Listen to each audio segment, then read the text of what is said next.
نحمده ونصلي على رسوله الكريم أما بعد فأعوذ بالله من الشيطان الرجيم بسم الله الرحمن الرحيم رب اشرح لي صدري ويسر لي أمري واحلل عقدة من لساني يفقه قولي رب زدني علما اللهم فقهنا في الدين اللهم أرنا الحق حقا وارزقنا اتباعه وأرنا الباطل باطلا وارزقنا اجتنابه آمین یا رب العالمین۔ السلام علیکم ورحمۃ اللہ وبرکاتہ۔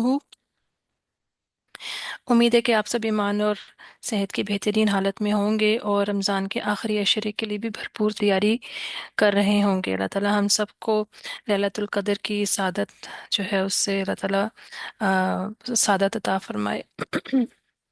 اچھا جی، کل کا ہمارا ٹاپک جو تھا وہ کافی اس میں چیزیں رہ گئی تھیں، تو میں نے یہی سوچا کہ کیوں نہ آج ریمیننگ جو کچھ پوائنٹس جتنے بھی ہم مکمل کر سکیں آج اس کو کر لیتے ہیں، کیونکہ کچھ چیزیں امپورٹنٹ تھیں اور ہماری آیات بھی مکمل نہیں ہوئی تھیں۔ تو ہم آج انہی چیزوں کو دیکھیں گے جو کل رہ گئی تھیں۔ اور تو ہم سورہ نور کی آیات نمبر 10 to 26 جو تھی اس کو ہم کور کر رہے تھے، اور ہم نے بھی اس کو چند آیات ہی جو تھی نا کل ہم نے دیکھی تھی۔ یہاں پر سب سے پہلے ہم اور اس کا ہم جو خاص کانٹیکس جو ہے وہ اس میں ہم دیکھ رہے ہیں کہ جو سرگوشیاں کی جاتی ہیں اور اس کے نتیجے میں پیدا ہونے والے مسائل جو ہوتے ہیں، بہتان، تراشی، غیبت، چغلی، اور پھر معاشرے میں فساد پھیلتا ہے، اور ان ساری چیزوں کا ہم انالیسس کر رہے تھے۔ ہمیں یہاں پر ایک جو بڑا غور طلب جو سوال ہے وہ یہ سوچنا ضروری ہے کہ یہ احکام جو ہیں یہ سورہ نور کے اندر موجود ہیں، اور ہم اگر یہ سوچیں کہ ان احکام میں ہمیں نور کہاں پہ ملتا ہے، ان احکام میں نور کدھر ہے، یعنی کہ ہم اللہ تعالیٰ نے یہ احکام اور اس آیت کا آغاز ہی کتنے ایک اس لہجے سے ہوتا ہے کہ ان چیزوں کو ہم نے معمولی نہیں سمجھنا۔ پھر یہ احکام ہمارے دلوں کے نور کو محفوظ رکھنے کے لیے دیے گئے ہیں دراصل، یعنی یہ گناہ جو ہیں یہ ہمارے دلوں کے نور کو ماند کر دیتے ہیں۔ جس طرح سے امام مالک کی ایک نصیحت تھی امام شافعی کے لیے، اس میں انہوں نے کہا تھا انی ار اللہ قد القى علیک کا نورا فلا تطفیہ بظلمت المعصیہ۔ مطلب یہ ہے کہ انہوں نے کہا تھا کہ بے شک میں دیکھ رہا ہوں کہ اللہ نے تمہارے دل میں ایک نور ڈال دیا ہے، بس اسے گناہوں کے اندھیروں سے مت بجھانا۔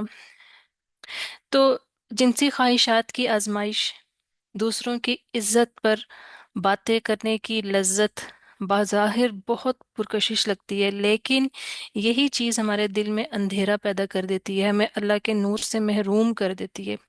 اسی لیے اللہ تعالیٰ نے ان احکام کو سورہ نور میں رکھا تاکہ ہمیں روشنی اور پاکیزگی کا راستہ دکھائی دے۔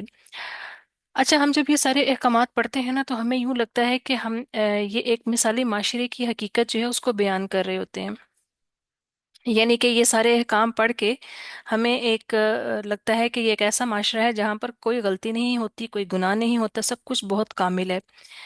اور اگر ہم اس کانٹیکس میں دیکھیں صحابہ کرام کے معاشرے کو، تو ہمیں جو کہ بہترین امت تھے، نبی صلی اللہ علیہ وسلم نے کیا فرمایا تھا ان کے بارے میں؟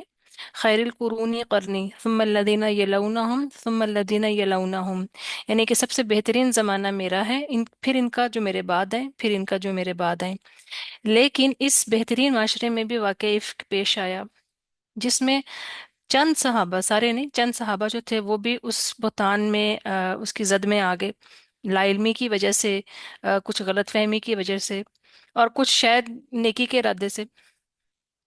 تو اسی لیے آیت نمبر 11 میں جو اللہ تعالیٰ نے فرمایا ہے ان الذین جاؤوا بالافک عصبۃ منکم، جو آیت ہم نے ابھی کل اس کو ہم نے پڑھ لیا تھا کہ بے شک وہ لوگ جو اس بہتان کو لے کر آئے وہ تم میں سے ہی ایک گروہ تھا، تم لوگوں میں سے ہی تھے، لیکن یا ان کے ایمان کمزور تھے، یا ان کی گرومنگ صحیح نہیں ہوئی تھی، یا ان کے کوئی دلوں کے اندر کوئی مسائل تھے۔ تو اللہ تعالیٰ نے واضح الفاظ میں بیان کیا کہ تم اگر مثالی معاشرہ چاہتے ہو جس میں نور ہو تو اس کے لیے کچھ اصول اور پابندیاں ضروری ہیں۔ یہ پابندیاں ہماری آزادی کو محدود کرنے کے لیے نہیں ہیں، بلکہ ہمارے دلوں میں اللہ کا نور برقرار رکھنے کے لیے ہیں۔ تو سورہ نور کے اندر جو یہ اقدامات اور یہ جو احکام دیے گئے ہیں، ان کو ہم نے پابندیاں نہیں سمجھنا، یہ ہماری ہی سلامتی کے لیے ہے۔ تو سورہ نور میں جو دیے گئے حفاظتی جو اقدامات ہیں، بیسیکلی وہ ہماری دین کی، ایمان کی، نور کی حفاظت کے لیے دیے گئے ہیں، جن کا مقصد معاشرے کو بہتان، زنا، فحاشی، عزت آبرو پر حملوں سے محفوظ رکھنا ہے، غیبت اور بہتان سے منع کرنا۔ آپ یہ دیکھیں کہ کسی عدالت کے اندر جا کے آپ کسی کے اوپر یہ کیس دائر نہیں کروا سکتے کہ فلانے نے میری غیبت کی ہے، یا فلانے نے جو ہے وہ کوئی اس نے میرے پہ کوئی جو ہے وہ مجھے کوئی ایسی غلط میرے پہ کوئی الزام لگایا، جو ڈومیسٹک قسم کی ہوتی ہیں چیزیں، ٹھیک ہے نا۔ تو ابھی تو مطلب ہمارے معاشرے میں ابھی تو خیر یہ بھی ہو گیا ہے کہ جو پاک دامن عورتوں کے اوپر بھی جو بہتان تراشی کی جاتی ہے، اس پہ بھی عدالتیں کہاں سے کوئی اتنا زیادہ اس کے اوپر وہ لیتی ہیں ابھی وہ، اور بہت ساری چیزیں ڈومیسٹکلی جو ہو رہی ہوتی ہیں، گھروں کے اندر جو ہو رہی ہوتی ہیں، وہ تو اس طرح کی کیسز جو ہیں پہنچتے بھی نہیں ہیں عدالتوں تک جہاں پر عورتوں کے ساتھ ان کے اوپر اس طرح کا الزام لگا کے تو کیا کیا کچھ نہیں کیا جاتا۔ تو اللہ تعالیٰ نے جو ہے نا اصول اللہ تعالیٰ نے بیان کر دیا، احکام اللہ تعالیٰ نے دے دیے کہ اگر اللہ سے ڈرتے ہوگے تو پھر یہ چیزیں نہیں کرو گے۔ تو یہ صورت ہمیں یہ سکھاتی ہے کہ ہمیں اپنے اعمال اور زبان کی حفاظت کرنی ہوگی، ہم دوسروں پر غلط بات نہ کریں، دوسروں کی عزت کی حفاظت کریں، اپنے دل کو اللہ کے نور سے منور رکھیں، کیونکہ ہم وقتی چسکا لے کے، وقتی مزے لے کے اگر کسی کو یہ بات کر دیں گے، لیکن الٹیمیٹلی وہ نقصان دہ ہمارے لیے ہی ہے۔ اس کے بعد اللہ تعالیٰ نے اسی آیت میں پھر یہ بھی کہا تھا نا، لا تحسبوہ شر لکم، یعنی کہ کسی بھی آزمائش کو برا نہ سمجھو۔ تو بسا اوقات جب معاملات خراب ہو رہے ہوں یا مشکلات حد سے بڑھ جائیں، تو ہمیں ان حالات کے پیچھے چھپے خیر کو تلاش کرنے کی ضرورت ہے۔ تو یہاں پر نا علماء نے یہ آیت ہم نے کل کر لی تھی، تھوڑی سی چیزیں رہ گئی تھی، اس وجہ سے میں آپ کو یہ بتا رہی ہوں۔ علماء نے یہاں پر نا ایک بہت ہی خوبصورت قول جو ہے اس کو نقل کیا ہے، وہ کیا ہے کہ المؤمن یطلب المعاذیر لسلامتی باطنی، یعنی کہ مومن جو ہے وہ دوسروں کے لیے عذر تلاش کرتا ہے کیونکہ اس کا باطن پاک ہوتا ہے، یعنی اس کے سامنے اگر کوئی منفی بات کی بھی جائے تو وہ یہ تلاش کرے گا کہ شاید یہ نہ ہو، یہ ہوا ہو، شاید یہ نہ ہو، وہ عذر تلاش کرے گا۔ اور کیا ہوتا ہے، والمنافق یطلب العیوب لخطف باطنہ، اور منافق جو ہوتا ہے وہ دوسروں کی خامیوں کو تلاش کرتا ہے کیونکہ اس کا دل ناپاک ہوتا ہے، اور وہ ڈھونڈ ڈھونڈ کے چیزیں نکالتا ہے۔ تو یہ وہ آزمائش ہے جو ہمیں جانچتی ہے۔ جب بھی کسی عزیز کے بارے میں ہمیں کوئی بات ایسی سننے کو ملے تو یاد رکھیں کہ اصل میں ہمارا دل اور نیت آزمائی جا رہی ہے کہ ہم کیسے رد عمل دیتے ہیں۔ سورہ نور میں یہ جو اصول ہمیں بتائے گئے ہیں، یہ اصول بعض اوقات سخت محسوس ہوتے ہیں لیکن حقیقت میں یہ ہماری خیر اور بھلائی کے لیے ہیں۔ کسی نے بڑی خوبصورت اگزامپل دی تھی کہ جس طرح جو جرمز ہوتے ہیں، جراثیم جو ہوتے ہیں، وہ ایک مخصوص ماحول کے اندر ان کی گروتھ ہوتی ہے۔ اگر ان کو انوائرمنٹ جو ہے نا وہ ہاسپٹیبل نہ ہو تو وہ اس میں گرو نہیں کرتے، یعنی کہ اگر ایسی انوائرمنٹ میں ہوں جو ان جہاں پر ان کو ان کی موافقت نہیں ہے انوائرمنٹ، تو وہ اس میں گرو نہیں کرتے۔ تو یعنی ان کو بیماری اور شر پھیلانے کے لیے خاص ماحول اور آب و ہوا چاہیے ہوتی ہے۔ تو یہی اصول معاشرے پہ بھی، مسلم معاشرے پہ بھی لاگو ہوتا ہے۔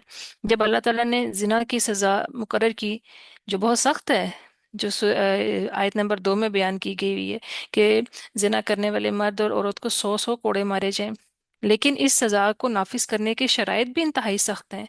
یعنی کہ جو سورہ نور کی آیت نمبر 4 میں اللہ تعالیٰ نے فرمائی ہے کہ تہمت اگر کسی نے لگائی ہے تو وہ 4 گواہ پیش کریں گے، 4 گواہ پیش کریں گے، اور وہ گواہ بھی جو ہوں گے وہ ایسے ہوں گے کہ جنہوں نے اپنی آنکھوں سے وہ ایکچولی ایکٹ جو ہے وہ ہوتا ہوا دیکھا ہوگا، جو کہ بہت ہی مشکل کام ہے۔ یعنی کہ اگر ہم اسلامک ہسٹری ساری دیکھیں تو اس ہسٹری میں کوئی ایک بھی کیس ایسا نہیں ہے جس میں کسی نے تہمت لگائی ہو اور پھر اس نے 4 گواہ بھی پیش کیے ہوں جنہوں نے اپنی آنکھوں سے یہ عمل ہوتا ہوا دیکھا ہو۔ پوری ہسٹری میں ایسے لوگ موجود نہیں ہیں، ایسا کیس موجود نہیں ہے، سوائے اس کے یہ تو اسی صورت میں ہے کہ کوئی بالکل سر عام، منظر عام کے اوپر آ کے خدا جو ہے جس طرح کے اللہ تعالیٰ معاف کرے، آج کل جو ماحول بن گیا ہے اور میڈیا کے اوپر کیا کیا کچھ ہوتا ہے، उसी सूरत में कुछ ना कुछ जो है वो चीज़ें हो सकती हैं। लेकिन वैसे अगर किसी औरत पे कोई तोहमत लगाई जाए तो उसका चार गवाहों का सबूत देना जो है ना वो बहुत मुश्किल है, वो कोई इस तरह से दे ही नहीं पाया, इतनी हिस्ट्री में हमारी कोई भी नहीं दे पाया। जितना अगर कोई ऐसे केस हैं जिसमें सजा दी गई है तो वो उन लोगों को दी गई जिन्होंने खुद आके एतराफ़ किया था और उन्होंने कहा था कि हमें पाक करें, उन्होंने अपने खुद कन्फेशन की थी। तो ये इस्लामी कानून का ये हुस्न है कि दूसरों की इज्जत की हिफाजत करता है और बिला वजह बदगुमानियों और फितनों का दरवाज़ा बंद करता है, क्योंकि बदगुमानी और ये चीज़ें जो हैं जब ये सोसाइटी के अंदर आती हैं, ये घरों में पैदा हो जाती हैं, तो ये इंसान की जहन की ग्रोथ रोक देती हैं, ये उसको प्रोडक्टिव काम करने से बिल्कुल जो है ना ख़त्म कर देती हैं। वो कोई भी ऐसा काम नहीं कर सकता जो माशरे की फलाह के लिए हो। फिर इसके बाद आयत नंबर 12 में क्या था कि एक अहम जो नुक्ता बयान किया गया था कि जब तुमने ये बात सुनी तो तुमने नेक गुमान क्यों नहीं किया, और हम इसको भी डिस्कस कर चुके हैं। और इसमें अबू अयूब अंसारी और उनकी अहलिया की जो गुफ्तगू थी उसके बारे में, उसको फिर जो था हदीस में हमें वो मिलता है कि उन्होंने ये बात की थी और उन्होंने अच्छा गुमान किया था। तो उसके उसमें ये बात हुई। लेकिन यहाँ पर एक जो एक अहम चीज़ है, मैं उसकी तरफ आपकी तवज्जो दिलाना चाहूंगी। एक मिनट में आपको ये आयत खोल कर दिखा दूं।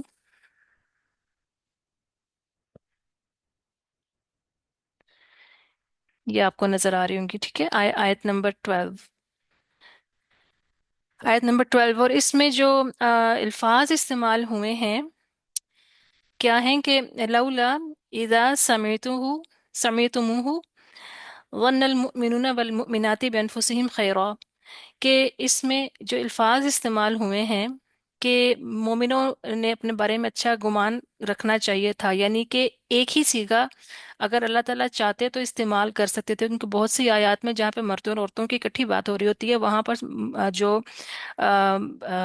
मर्दों का सीगा है, जो मुज़क्कर सीगा है वो इस्तेमाल कर दिया जाता है, और उसमें पूरी की पूरी मजलिस और पूरी की पूरी आ जाती है, मर्द और औरत दोनों शामिल हो जाते हैं। मगर इस यहाँ पर अल्लाह ताला ने इस आयत में खास तौर के ऊपर मोमिनीन को और मोमिनात दोनों को इस्तेमाल किया अलग-अलग। और फिर इसमें जो है ये नहीं कहा गया कि यानी कि वन्नल मुमिनुना बिअनफुसिहिम खैरा, यानी कि ये हुक्म नहीं दिया गया उस तरह से डायरेक्ट। अल्लाह ताला चाहते तो ये हुक्म भी दे सकते थे कि तुम्हें मोमिनों के बारे में अ, अच्छा ही सोचना चाहिए, ये नहीं कहा गया। बल्कि क्या कहा गया, अव्वल तो सीगा जो है वो लैदा इस्तेमाल किया कि औरतें अपनी हद पर रख कर देखें और मर्द अपनी हद पर रखें, क्योंकि ये इस चीज की जो नफ्सियात है वो मर्दों के लिए डिफरेंट होती है और औरतों की सोचने का और उनको उसको अप्लाई करने का अंदाज डिफरेंट होता है, वो एंगल फर्क होता है दोनों का। और फिर क्या है कि इस हुक्म, अगर ये एक हुक्म की तरह कहा जाता ना तो इसके ज्यादा असरात जो थे, इस हुक्म से ज्यादा पुरअसर बात जिस तरीके से ये की गई ना वो उस तरह से पुरअसर नहीं होनी थी। किस तरह से, मिसाल के तौर पे कि अगर किसी को ये कहें कि तुम फलां काम करो या तुम्हें तुम्हें फलां काम करना चाहिए, तो ये एक हुक्म हो गया ना। लेकिन अगर किसी को किसी दूसरे इंसान का अंजाम दिखा के, यानी कि अगर आप मिसाल के तौर पे अपने बच्चे को कह रहे हैं और आपने कोई एग्जाम्पल कोट की कि फलाने ने ये काम किया था और उसके साथ ये हुआ, या कोई ऐसा आपके सामने कोई ऐसा माजरा हुआ है, कोई ऐसा सिचुएशन आई है और उसमें आप अपने बच्चे को उस बच्चे के सामने या किसी के सामने या उस शख्स को ये कह रहे हैं कि उसका नुकसान बयान करके कि अगर ऐसा कर नहीं करते, ऐसा अगर नहीं कर सकते थे, क्या तुम ऐसा नहीं कर सकते थे, यानी कि इस तरीके से बात की जाए कि मिसाल के तौर पे उसको कोई नुकसान हुआ और उसको कहा जा रहा है कि क्या तुम ऐसा नहीं कर सकते थे, तो उसका इम्पैक्ट जो है ना वो डिफरेंट होगा। उसमें मोहब्बत भी होगी, शफकत भी होगी और इसके साथ तंबीह भी है, मगर इस तरह से है कि उसका एहसास जगाया जा रहा है क्योंकि रिजल्ट सामने मौजूद है। तो इस आयत में ये वाला जो है ना रवैया जो है ना वो इसमें नजर आता है। तो वो बहुत ज्यादा असर रखता है जब उस सूरत में कि जब इस वाक़े का पीछे से पता हो, हिस्ट्री पता हो, जब इसका सबब पता हो, तो फिर ये बात बहुत इफेक्टिव है। और ये बात भी काफी होती है कि यहाँ पर फिर ये इसमें एक और भी चीज हमने की थी, डिस्कस की थी कि यहाँ पर अल्लाह ताला ने मोमिनों मोमिनीन और मोमिनात दोनों को अल्लाह ताला ने इकट्ठा अलग अलग डिस्कस किया है। ठीक है, ये मैंने आपको बता दिया था पहले भी। फिर उसके बाद बाज़ औक़ात ये होता है कि अल्लाह ताला बहुत मुख्तसर बात फरमाते हैं, और आयत ये बहुत छोटी सी है, लेकिन आप ये देखें कि इसके अंदर फसाहत और बलागत जो है वो कितनी है, कि बहुत मुख्तसर सी बात में आया अल्फाज में जामे बात कह दी गई। फिर इसके बाद हमने यहाँ से हमने आज करना था आयत नंबर 16 से, कि यहाँ पर अल्लाह ताला ये कहते हैं कि जब तुमने ये बात सुनी तो क्यों ना कहा कि हम ऐसी बात कैसे कर सकते हैं, अल्लाह तो पाक है, ये तो बहुतान अजीम है। तो यानी कि पहले कह दिया कि अपनी सोच को जो है वहां तक नहीं लेके जाना है, पिछली आयत में जो हमने देखा है, और उसके बाद जब सोच के ऊपर वो बैरियर लगा दिया गया, उसको हमने कंट्रोल किया, तो फिर जुबान भी ऑटोमेटिकली कंट्रोल में आ जाएगी। अगर सोच के ऊपर पहला ब्लॉकेड नहीं लगाया जाएगा तो फिर जुबान भी ब्लॉक नहीं होगी।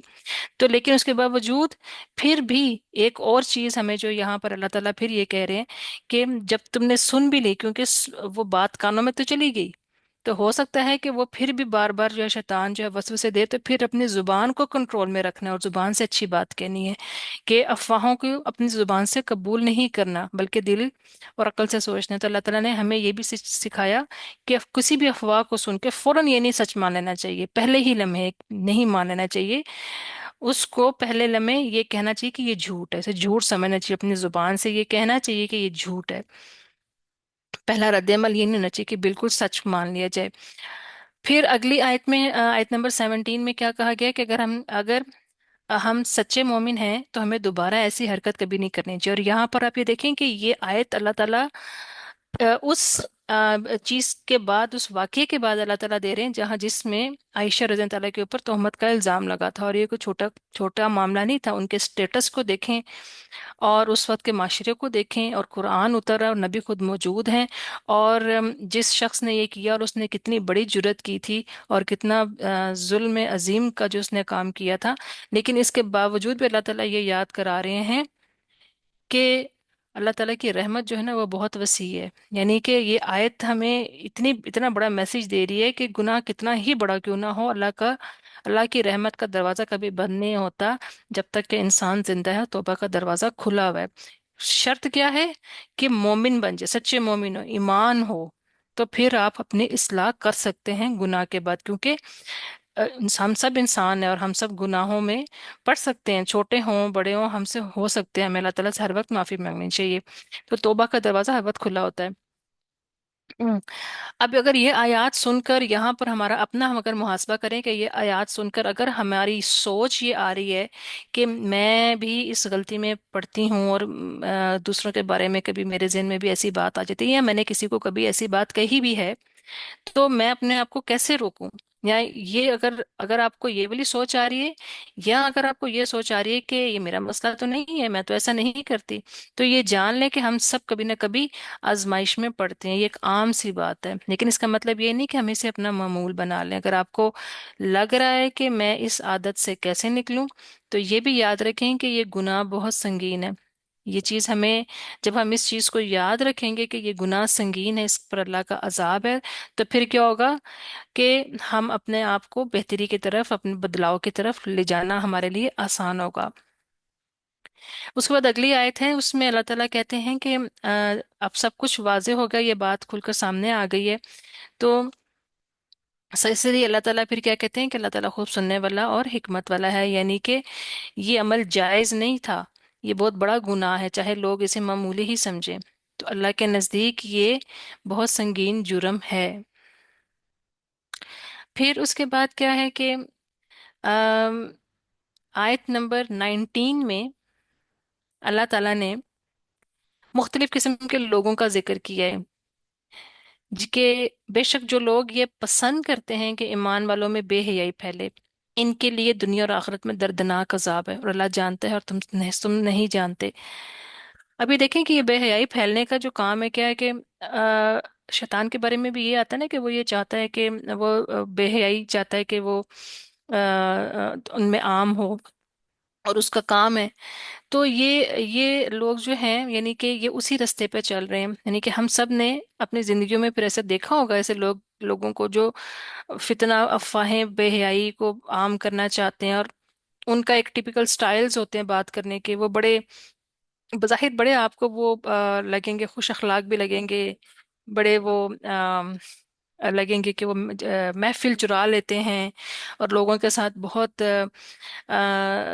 خوش گپیاں مارتے ہیں. اور ان کا سٹائل ٹپیکل سٹائل ہوتا ہے. ادھر آرام سے بیٹھ کے آپ کے پتہ کے کہیں گے تمہیں معلوم ہے کہ کیا ہوا، فلانے نے کیا کیا. یا بعض دفعہ بڑا محفل میں کہتے ہیں کہ آم، آ، کسی کو کہیں گے کہ تم لوگ یقین نہیں کرو گے کہ میں نے کیا دیکھا ہے. اور ہاں فلانا تو یہ کرتا ہے. یعنی کہ وہ اس طرح سے بات کرتے ہیں کہ جس سے اگلے انسان کے دل میں تجسس پیدا ہو. اور جن کے دل کے اندر، جن کو خود اتنی وہ ان کی گرومنگ نہیں ہوتی یا وہ ان چیزوں کو سمجھتے نہیں ہیں، تو وہ لوگ جو ہوتے ہیں ان کی طرف کھنچتے ہیں. اور پھر اس کے بعد یہ لوگ جو ہیں اپنا کام کرتے ہیں اور دوسروں کے بارے میں بے حیائی پھیلانا، نفرت کو عام کرنا، یہ ساری چیزیں. اور آج کل تو سوشل میڈیا کی وجہ سے یہ چیزیں تو ایک باعزت پروفیشن کا روپ دھار چکی ہیں باقاعدہ. اور ہر بندہ سوشل میڈیا پہ یہی کام نظر آتا ہے کرتا ہوا. یعنی اصلاح کے نام پر فساد کا پھیلاؤ ہو رہا ہے. آپ دیکھیں کہ گھروں میں بھی بعض دفعہ اکثر کوئی نہ کوئی ایسی پرسنالٹی ہوتی ہے جو اصلاح کے نام پر فساد کا کام کر رہی ہوتی ہے. آپ اگر سوشل میڈیا کے اوپر اکثر ایسے بھی ہیں جو لوگ کرتے ہیں اپنے، جنہوں نے چینلز بنائے ہوئے جو اپنا کام کرتے ہیں. خواتین کچھ آئیں اور انہوں نے پہلے وہ اتنا حجاب کرتی تھی کہ اپنے ہاتھ تک ان کے جو تھے نا وہ کور ہوتے تھے، ان سے دستانے پہنے ہوتے تھے، گلوز پہنے ہوتے تھے. لیکن پھر ایسا ایسا ایسا ایسا لوگوں کے وہ اس میں کر کے تو اب وہ بعد میں اتنی وہ اپنی کہ انہوں نے دوپٹے تک اتار دیے. اور جب ان کو یہ کہتے ہیں تو وہ کہتے ہیں کہ اصل آزادی ہی یہی ہے، اس میں کون سی کوئی بری بات ہے. تو یہ ایک چیز جو ہے نا یہ معاشرے میں کس طرح پروان چڑھتی ہے. نبی صلی اللہ علیہ وسلم نے معراج کی رات جو ایک خوفناک جو منظر دیکھا تھا، اس میں کیا تھا کہ کچھ لوگ جو تھے جن کے ہاتھوں میں لوہے کے بڑے بڑے پنجے تھے اور وہ ان سے اپنے چہروں اور گردنوں کو چھیل رہے تھے. تو انہوں نے جبریل علیہ السلام سے پوچھا تھا کہ یہ کون لوگ ہیں، تو انہوں نے جواب دیا یہ وہ لوگ ہیں جو دوسروں کا گوشت کھاتے تھے، یعنی غیبت کرتے تھے اور ان کی عزت پر حملہ کرتے تھے. یعنی کہ ہم اگر یہ دیکھیں کہ ہم خوش گپی گپ شپ کو ڈھونڈ رہے ہیں تو ہمیں کیا بات کرنی چاہیے. پھر اس کے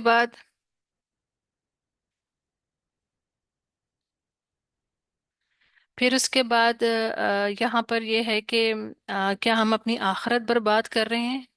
کہ اگر تفریح کا ذریعہ اگر ہم سمجھ رہے ہیں کسی کو تو اس میں کہیں ہماری آخرت تو برباد نہیں ہو رہی ہے. ہمیں ہر بات کرتے ہوئے اس چیز کو سوچنا چاہیے. اور غیبت کے بارے میں تو دیکھیں اللہ تعالیٰ نے خود قرآن کے اندر جو ہے نا اتنی سخت اس کی وہ بتا دی ہے، جو کہ وہ بات سن کے ہی اللہ تعالیٰ خود بھی کہتے ہیں کہ ایک گھن آتی ہے، کراہت آتی ہے کہ یہ بالکل اس طرح ہے کہ جیسے تم اپنے مردہ بھائی کا گوشت کھا رہے ہو. یعنی کہ اتنا گندا اور اتنا کراہت والا کام ہے. تو یہ وہ چیزیں ہیں جو رشتوں کو اور تعلقات کو اور پھر الٹیمیٹلی گھروں اور معاشروں کو خراب کرتی ہیں. پھر اللہ تعالیٰ نے آیت نمبر 20 میں پھر اللہ تعالیٰ نے اپنی رحمت کو یاد کروایا ہے. پھر آیت نمبر 21 میں جو ہے اللہ تعالیٰ نے کہا ہے کیا کہ شیطان کی قدموں کی پیروی مت کرو. اور یہاں پر شیطان کی پیروی کرنے سے پیروی کی بات نہیں ہو رہی، شیطان کی پیروی کی بات نہیں ہو رہی بلکہ اس کے قدموں پر چلنے کی بات ہو رہی ہے. یعنی کہ کسی بھی ایسی چیز کی طرف قدم نہ بڑھاؤ جو تمہیں شیطان کے راستے پر لے جائے. کیوں شیطان کی پیروی کیوں نہیں؟ کیونکہ شیطان انسان نہیں ہے نا. اللہ تعالیٰ نے ہمیں کسی فرشتے کی پیروی کرنے کے لیے نہیں کہا. نبی صلی اللہ علیہ وسلم کو اللہ تعالیٰ نے انسان بنا کر بھیجا تھا اور وہ اسوہ حسنہ جو ہے وہ نبی صلی اللہ علیہ وسلم کی ذات ہے. تو ہم کسی فرشتے کی یا کسی جن کی پیروی نہیں کر سکتے، ہم کسی انسان کی کریں گے نا. لیکن جو راستے اس نے اختیار کیے، جو جس طرح سے وہ اس کا طریقہ واردات ہے، اس کی پیروی کرنے سے منع کیا گیا ہے. اور پھر اس کے بعد کیا کہا گیا کہ شیطان کے قدموں کی جو پیروی کرے گا وہ اسے بے حیائی اور برائی کی طرف لے کر جائے گا. یعنی کہ اس کا کام ہی یہی ہے، بے حیائی اور برائی کی طرف لے کے جانا. اور پھر دوبارہ اس آیت میں اللہ تعالیٰ کے فضل اور اس کی رحمت کی بات ہوئی اور کیا کہ مطلب کہ تم میں سے کوئی بھی پاک نہ ہوتا، لیکن اللہ جسے چاہے پاک کر دیتا، اور اللہ سننے والا جاننے والا ہے، یعنی کہ الٹیمیٹلی جو ہے اللہ کا فضل اور اس کی رحمت ہی ہے جو کہ شیطان سے اور اس کے قدموں پر چلنے سے اور اس کے وار سے روک سکتی ہے۔ تو مطلب کیا ہے کہ اپنی کیپیبلٹیز اور اپنی انٹیلیجنس اور اس کے اوپر فوکس نہیں کرنا، بلکہ اللہ تعالیٰ سے فضل مانگنا، اور اس کی رحمت جو ہے وہ اللہ تعالیٰ سے مانگنی ہے۔ اور شیطان کے کنڈوں کو پہچاننا بھی ضروری ہے، کیونکہ وہ ہمیں غیبت پر بھی اکساتا ہے، فتنے بھی اکساتا ہے، لوگوں میں اختلاف ڈلواتا ہے۔ ہمیں خود سے یہ سوال کرنا چاہیے کہ شیطان ہمیں کس طریقے سے گمراہ کرنے کی کوشش کرتا ہے۔ ہر ایک کے لیے کوئی نہ کوئی چیز فتنہ بن سکتی ہے، ضروری نہیں ہے کہ جو میرے لیے جو چیز فتنہ بنے وہ آپ کے لیے بھی فتنہ ہو۔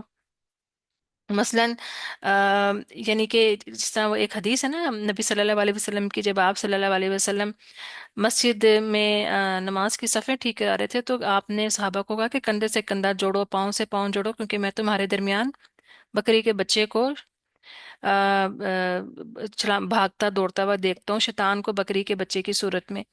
تو مقصد کیا ہے، اس حدیث سے ہمیں یہ بھی چیز سمجھ آتی ہے کہ یہ جو ہے آپس میں، رشتوں میں، یا صف کا مطلب یہ ہے کہ اپنے آپ کو سیلف ڈسپلن کرو، اپنے آپ کو بالکل آرگنائز کرو۔ اگر جہاں بھی تم آپس میں ویکیوم چھوڑو گے وہاں سے شیطان آئے گا، تعلقات میں چھوڑو گے وہاں سے آئے گا، کسی اپنی کسی اپنی اسکل میں چھوڑو گے، اسکل بلڈنگ میں چھوڑو گے وہاں سے آئے گا، پرسنالٹی میں چھوڑو گے وہاں سے آئے گا۔ جس رشتے میں جو بھی ویکیوم چھوڑو گے شیطان وہیں سے اٹیک کرے گا، کیونکہ وہ ہمارے ویک ایریاز ہوتے ہیں۔ وہاں پر ہم یا تو زیادہ جذباتی ہوتے ہیں، وہاں پر یا ہمیں کچھ چیزوں کی سمجھ نہیں آ رہی ہوتی، تو وہ جو ویکیوم ہم جہاں جہاں چھوڑیں گے وہاں وہاں سے شیطان جو ہوگا وہ ایکٹ کرے گا۔ تو ہم جب اپنے آپ کو ڈسپلن، جتنا ڈسپلن کرتے جائیں گے شیطان کو وار کرنے کا موقع کم ملے گا۔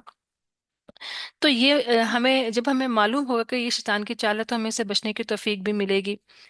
عملی اقدامات جو غیبت سے بچنے کے لیے، پہلے تو یہ کہ سمجھنا کہ غیبت جو ہے وہ فطری طور پر دل کو مائل کرتی ہے، یہ لیکن ہمیں خود اس پر قابو رکھنا ہے، اس لیے کہ قرآن میں بہت سخت بات کی گئی ہے اس کے بارے میں۔ اور پھر نبی صلی اللہ علیہ وسلم کی اس حدیث کو بھی یاد رکھیں کہ آپ صلی اللہ علیہ وسلم نے فرمایا تھا کہ انسان کے اسلام کے کمال یا حسن میں سے یہ ہے کہ وہ ان چیزوں کو چھوڑ دے جو لا یعنی ہوں۔ لا یعنی مطلب یہ کہ جن کا اس سے کوئی تعلق نہیں ہے، یعنی کہ جو بات ہمارے کسی فائدے کی نہیں، اس میں دخل اندازی کا کوئی فائدہ نہیں، لہٰذا ایسی باتوں میں پڑھنے سے اجتناب کریں اور اپنے دین کو بہتر بنانے پر توجہ کریں۔ پھر اگر آپ کسی ایسی مجلس میں یا ایسی گروپ پارٹی میں یا ایسی آپ کسی گیٹ ٹوگیدر میں جا رہے ہیں، تو اپنے آپ کو پہلے خود یاد کروائیں، اپنے آپ یاد دہانی کروائیں کہ جب میں کسی ایسی محفل میں جا رہی ہوں کہ مسلمان وہ ہے جس کے ہاتھ اور زبان سے دوسرے لوگ محفوظ رہیں۔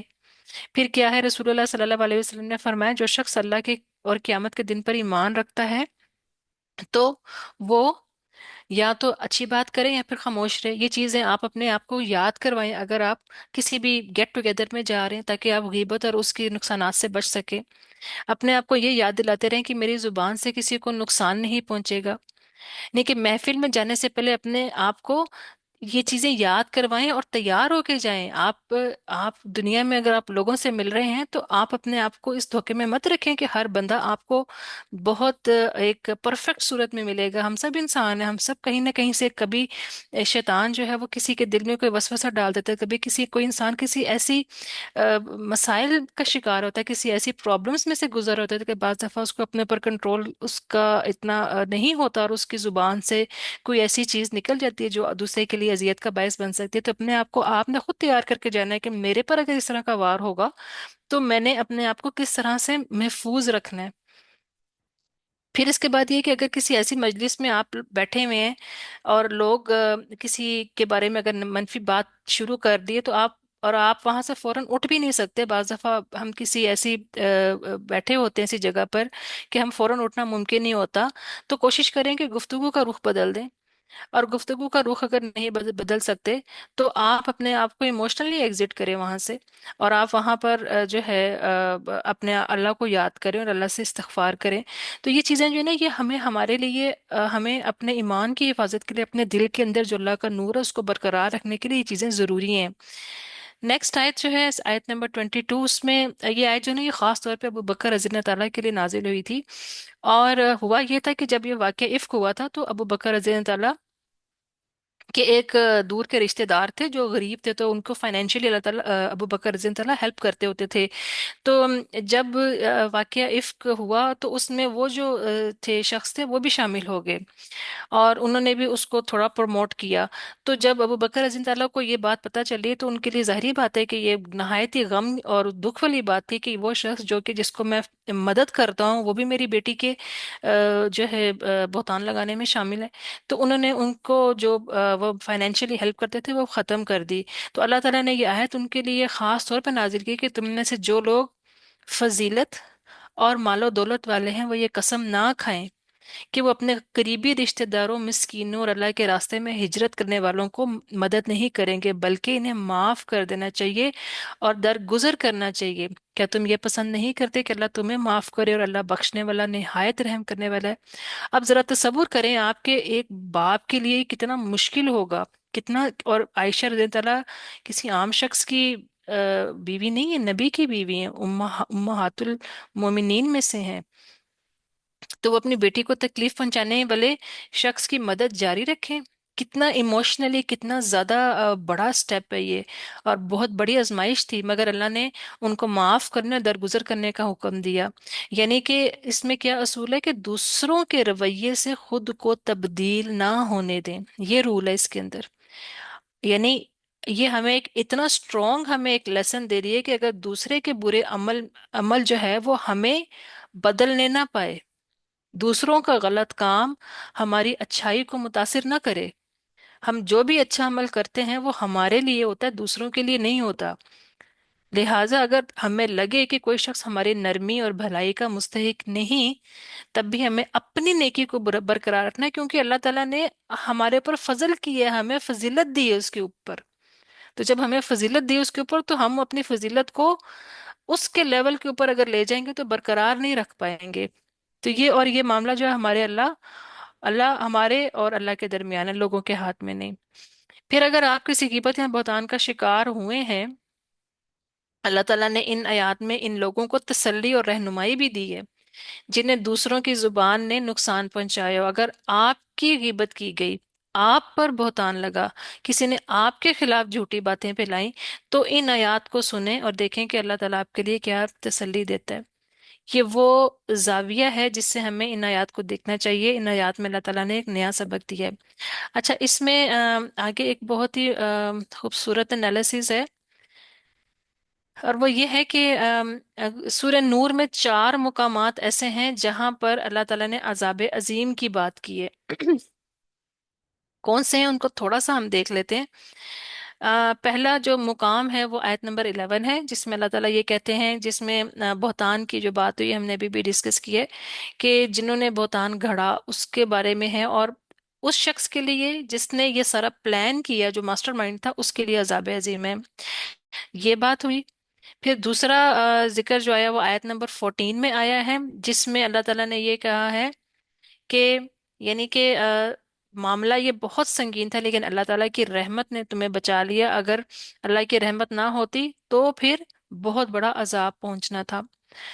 और तीसरा जो है वो आयत नंबर 15 में है, और उसमें भी अल्लाह ताला क्या कह रहे हैं कि जब तुम उसे अपने जुबानों के साथ ले रहे, एक दूसरे से ले रहे थे, और अपने मुंहों से वो कह रहे थे। यानी ये 2 स्टेप है ना, कि एक तो तुम ले रहे हो और फिर आगे डिलीवर भी कर रहे हो, जिसका तुम्हें कुछ भी इल्म न था, और तुम उसे मामूली समझ रहे थे, हालांकि वो अल्लाह के नज़दीक बहुत बड़ी बात थी। तुम इसे मामूली बात समझ रहे थे, और अल्लाह के नज़दीक जो है कि, ये बहुत बड़ी बात थी। और क्या है कि इसमें इसमें भी अल्लाह ताला ने कहा है कि उनके लिए जो है वो अजाब अजीम है। उसके बाद चौथा जो है ना, वो आयत नंबर 23 के अंदर है, जिसमें क्या कहा गया कि जो लोग पाक दामन बेखबर मोमिन औरतों पर तोहमत लगाते हैं, यकीनन इन पर दुनिया और आखिरत में लानत की गई और इनके लिए बड़ा अजाब है। तो ये सारी चीजें ये हमें क्या सिखाती हैं कि अल्लाह का अजाब, जब किसी चीज को अल्लाह ताला अजीम कह रहे हैं, तो उसको हम मामूली नहीं समझ सकते। इसको आप इस एग्जाम्पल से समझें कि अगर कोई छोटा बच्चा अगर ये कहे कि मेरे पास मिसाल के तौर के ऊपर 1000 रुपए हैं, या 2,000 रुपये मिसाल के तौर के ऊपर, वो कहे कि मेरे पास अगर इतने पैसे हों तो ये तो मेरे लिए तो बहुत बड़े हैं एक छोटे बच्चे के लिए। लेकिन अगर कोई करोड़पति हो, कोई बहुत बड़ा कोई हो, बिजनेसमैन हो, वो ये कहे कि मैं तुम्हें इतने पैसे दूंगा, मैं तुम्हें एक चेक देता हूँ, तो उसका मतलब ये है कि वो उसमें 1,000 2,000 तो नहीं देगा, वो तो अपने लेवल के हिसाब से देगा ना। तो अल्लाह ताला जब कह रहे हैं कि अजाब अजीम है, तो वो हमारे हिसाब से नहीं कह रहे। अल्लाह ताला जब किसी चीज को अजीम कह रहे हैं तो उसकी संगीनी बहुत ज्यादा है, नाकाबिले तसव्वुर है।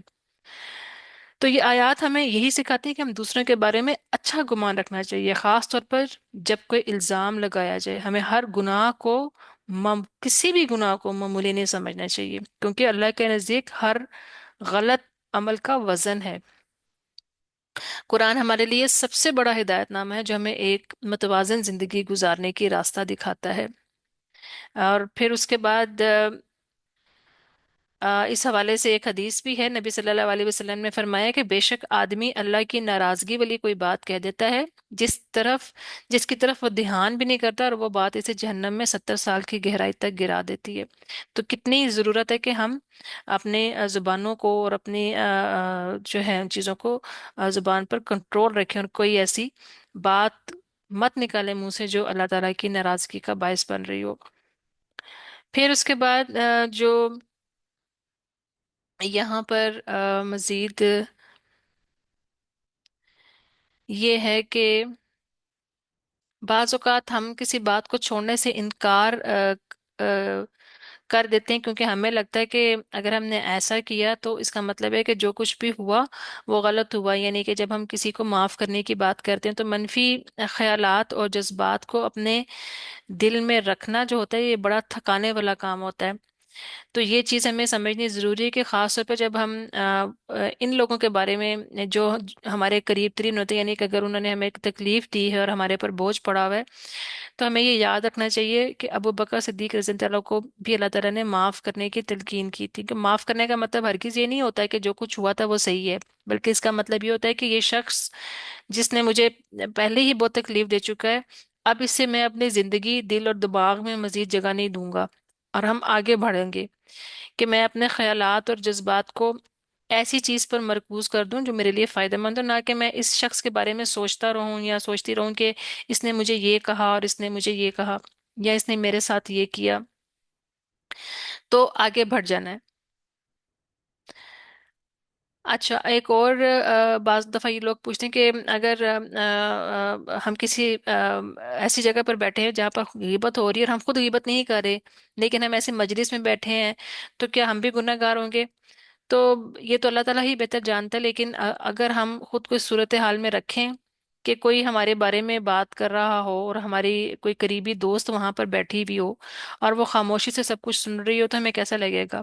और फिर वो बाद में आके हमें कहे तो हमें दुख होगा ना कि ये तो बहुत तकलीफ दे होगा। तो हमें ऐसे लगेगा जैसे हमें किसी ने डॉज की है। तो यकीनी तौर पे बड़ा गुनाह है कि जितना कि खुद गिबत करना, अगर आप उसको रोक सकते तो रुकें। अगर आप महफिल से आप उठ के चले जाएं, आप अलहदा हो जाएं, क्योंकि ऐसी जगहों पर अल्लाह ताला की रहमत भी नहीं होती। और वैसे भी क्या नबी सल्लल्लाहु अलैहि वसल्लम ने फरमाया है कि अगर बुराई को देखो तो उसे अपने हाथ से रोको, अगर ताकत नहीं है तो जुबान से रोको, और अगर उसकी भी ताकत नहीं तो दिल में बुरा समझो।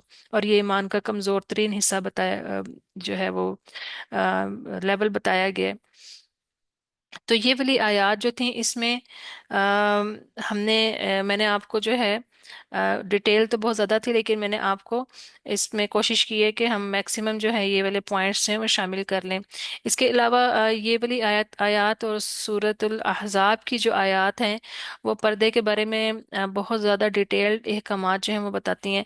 तो उनके ऊपर फिर किसी टॉपिक दिन अलहदा से बात होगी, क्योंकि वो अलहदा से एक बहुत ज़्यादा डिटेल्ड टॉपिक है, वो इस चीज़ में फिर कवर नहीं हो सकेगा। तो ये आज का टॉपिक आपका यहाँ पर मुकम्मल होता है। किसी ने अगर कोई बात करनी है या कोई चीज़ पूछनी है तो वो पूछ सकता है। आप में से अगर किसी ने कोई पूछना तो अपना हैंड रेस कर लें, तो आप बात कर सकते हैं। किसी के जहन में कोई सवाल हो?